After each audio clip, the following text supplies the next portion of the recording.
Alright, yo, what is up, guys? I want to get straight into today's video. Basically, last month I was playing and I died 10 times in a row while playing Fortnite, and it really frustrated me, alright? No! No! I was so pissed. I was about to break my monitor and freak out, but then I decided, you know what? I need to figure out a way to get better at this game. I'm trying not to suck anymore. I'm trying to have fun on this game. The best way to learn is to learn from the best, and that's with everything. And we all know who the best is at Fortnite, so I decided to sit down and watch Ninja. But not watch Ninja once or twice. I actually decided to sit down and watch Ninja play 1,000 games of Fortnite and learn as much as I possibly could from each and every game he played. And I actually learned an immense amount of things. I learned where Ninja lands to get the most amount of wins. Do you land tilted every single game? Tell me. I did. You're a freak, dude. Some green guns are better than blue guns.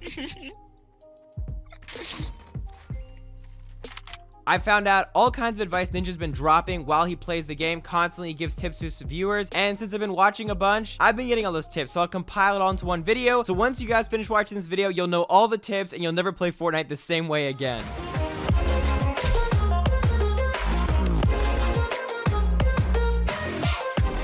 So I went into this thinking that I would learn a lot about Fortnite and how to get better at it, but I also ended up learning a lot about Ninja as a person, how he runs his business, his relationship with his wife, and all the good he's done for the world with his newfound fame. Man, 10,000, dude, let's go! So let's just get into what I've learned from watching Ninja win 1,000 games. So first thing on the list is his playstyle. So one of the most iconic features of Ninja's stream is his playstyle. He's very aggressive, and I'm sure you guys have seen tons of clips on Twitter of him absolutely slaying, whether it be at Tilted Towers, or maybe when he's up against Tfue and Cloak, arguably the best duo out right now, and he can still pull his own weight. Already won, we won by 3. GG. Whenever Ninja hears a fight going down, he always will make the effort to get into the fight and pick up a few extra kills, unlike some people.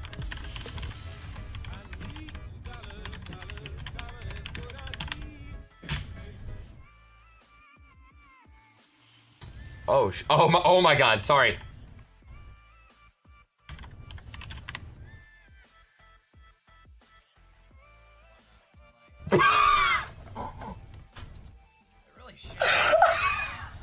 So his playstyle is only really accomplishable by being really good at the game. If you're not that good at the game and you watch his playstyle, you can't really follow it because you're not going to win all those gunfights. And that's why the next section of this video is all about improving at Fortnite. Constantly while watching him, I saw Ninja getting tons of donations and comments asking him for tips on how to get better at the game. He stresses a bunch to not go for wins, which sounds kind of weird, but he urges you to drop Tilted Towers every single game and practice your aim, building, getting yourself comfortable with intense situations. Doing this will make you win more battles, be able to beat better people. Therefore, when you do go for wins, you can easily get these without hiding in a bush the whole time. How can you get better and improve at the game? Do not judge how you are progressing as a player by your wins. And don't go for wins when you start playing a battle royale. You need to go for kills. You need to play, learn how to build, learn the mechanics of the game, learn where the chests are, be aggressive until you feel comfortable enough that you can win enough fights or win any 1v1 fight, really, and then you can go for the wins and slow down your play style. But until then, stop going for wins, because just because you win a game, that doesn't mean you're good at a battle royale game. You can get lucky, all right? That's how you can improve. If you've ever watched Ninja play a game of Fortnite, you'll know that he loves to drop Tilted Towers. He says it's great for getting kills and there's tons of action, which is what he loves, being the ultra aggressive player that he is. If I had $1 for every time I watch him drop Tilted, I'd be rich right now. Although ever since Season 5 released, I have seen him drop a ton at Viking Ship and absolutely destroy everybody. So with each major change to the map, his favorite landing spot could change. In addition, maybe he doesn't like the new spots he's going to, but viewers want to see it. You know, most viewers want to see the Viking Ship over Tilted since they've seen Tilted so many times. But as of right now, those are his favorite. So if you're to calculate the chance of him winning when he drops at certain places, it would look something like this. Tilted Towers, he has about a 50% chance of winning. Typically, if he makes it out of Tilted Towers, his chances are really high, but a lot of times he'll get picked off really early on because he doesn't get a gun, or maybe, you know, just something just kind of BS happens. He doesn't have materials, etc. I have a revolver. He lays me, killed me, and now I am so sorry. She just disappeared off my screen. Where's he? I feel responsible. Bad. I literally come out there thinking like, oh, let me see if she quit the game, dude. No, there she is. What do? I miss every single shot. That's the time where Ninja dies most, but once he gets out of tilted, he's chilling. Viking Ship Village, he typically wins 70% of the time there, which is actually a really high win percentage because he doesn't die as much instantly. It's not as hectic as tilted, so he has a higher chance. And the location that I noticed he had the highest chance of winning is Lucky Landing, which gave him a whopping 80% win likeliness, which is actually super high. So I've started landing Lucky Landing. I've been doing a lot better while landing there. I recommend it to you guys. The point is, land places where it's not so hectic, but there's still a good amount of materials. Anarchy Acres, Wailing Woods, those are good places too. Like, they're just not too hectic. You can get a lot of materials. There's still a good amount of weapons and things like that to grab there. So those are the places you want to drop if you want to win a high percent of the time. Even though you may not get as many kills, you'll win more often. Ninja has a different building strategy than what most of you may be familiar with. I'm sure you've seen Myth or pretty much any other streamer get to the top 10, find a good place in the circle, then build up a 1x1 and camp it out until the last person remains. Well, Ninja doesn't like to do that. Like I said recently, Ninja's super aggressive when it comes to Fortnite, and he sure does like a challenge. Ninja will run around and continue killing people all the way till the end of the game. He just doesn't care about playing it safe. Depending on the opponent or his positioning to gain high ground, he simply builds a ramp, then a wall, a ramp, then a wall, and usually if he thinks the player is good, he would do this twice side by side. It looks something like this.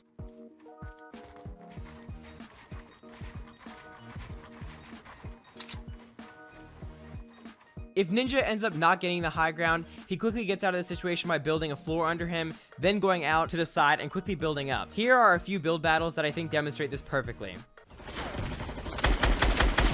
Got 'em all.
I got them all.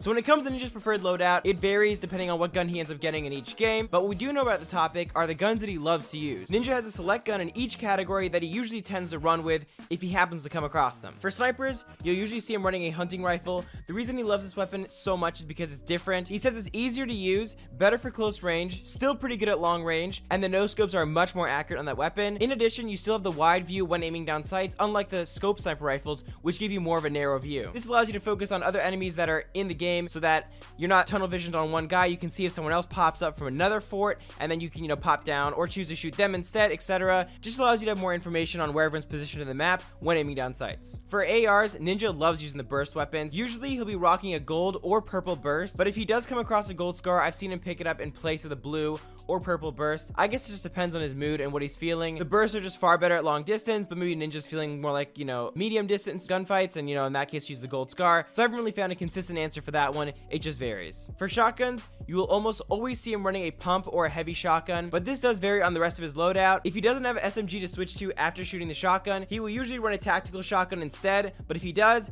he'll use an SMG and he'll use a heavy or pump and shoot the pump or the heavy, then switch to the SMG, kill them that way, which is a really good strategy. But if you don't have that SMG on you, the pump and the heavy are pretty lacking. For explodes, this really varies. I really can't put a finger on why, but it doesn't seem like Ninja really cares what he gets between a rocket launcher or a grenade launcher. Whenever he passes one of these items, he just picks it up and uses it the whole game, even though he may pass the opposite weapon a few minutes later. I guess it depends on whatever he sees first in the game. I know that with the recent nerf where you can't hold more than 16 rocket shots, it has nerfed the grenade launcher a lot, since you don't burn through ammo as quickly with the rocket launcher, and you can, use that a lot more. Whereas with the grenade launcher, you'll probably run out within, a fight or two. For meds, mini shields are the main thing Ninja seems to care about. Now, obviously, if you don't come across the minis, he will just pick up whatever else he can get. Bandages, med kits, whatever, but Ninja does love using minis, and there's a solid reason for this. Being the hyper-aggressive player he is, he uses the mini shield's ability to be consumed very quickly. Whenever Ninja gets shot by an opponent, he can instantly box himself in and drink 2 mini shields, all in only 4 seconds to get him back up to 50 shield. This usually gives him enough HP to kill the enemy, despite the fact that he took a few shots. The majority of times that I see Ninja win games, it's when he's playing with friends. Ninja loves playing duos and squads with a few main people. The people he usually plays with are Dr. Lupo, Tim the Tatman, Cypher PK, and a couple others. He recently decided to cut out all the people that cuss and say negative things, which is controversial. There have been videos recently surfacing of Ninja being somewhat hypocritical in this decision. The f you say to me, you little shit? Let me know what you guys think down in the comment section down below, and let's get straight into the next one on the list.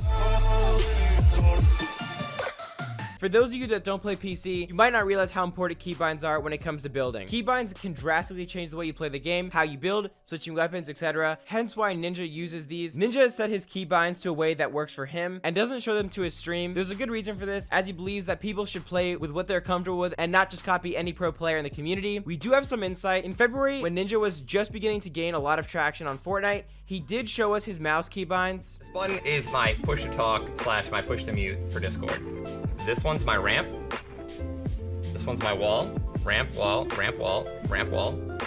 And then the mouse wheel, I click the mouse wheel, not down, I click it, I side click it to the left. That's my platform.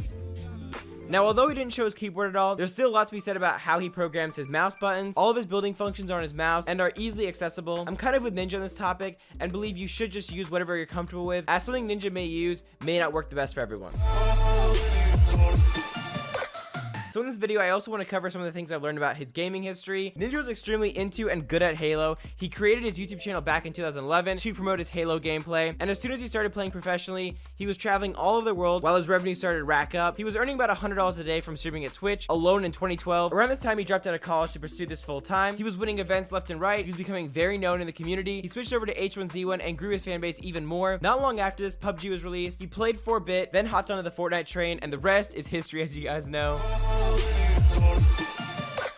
Next, we're going to talk about Jay Ghosty. You might not realize the name immediately, but I'm sure everyone knows who Ninja's wife is. Jay Ghosty used to work as an interviewer at gaming conventions all around the world. They met at a gaming convention when she was doing her job, and they were both instantly attracted to each other. It wasn't long after that they ran into each other at another gaming event, where she finally got the chance to interview him, which I'll show you guys how that went down. Hello, UGC St. Louis viewers. I am here with Tyler Ninja Blevins from Cloud9. After this, they started talking and later became in a relationship. That was all the way back in 2013, and they've come a really far way since. Once Ninja blew up all over social media, she took the role of being his manager, booking his flights, setting up events, getting sponsorships, just overall making things in his business life work. They've been together for more than 5 years at this point, and they are now stronger than ever.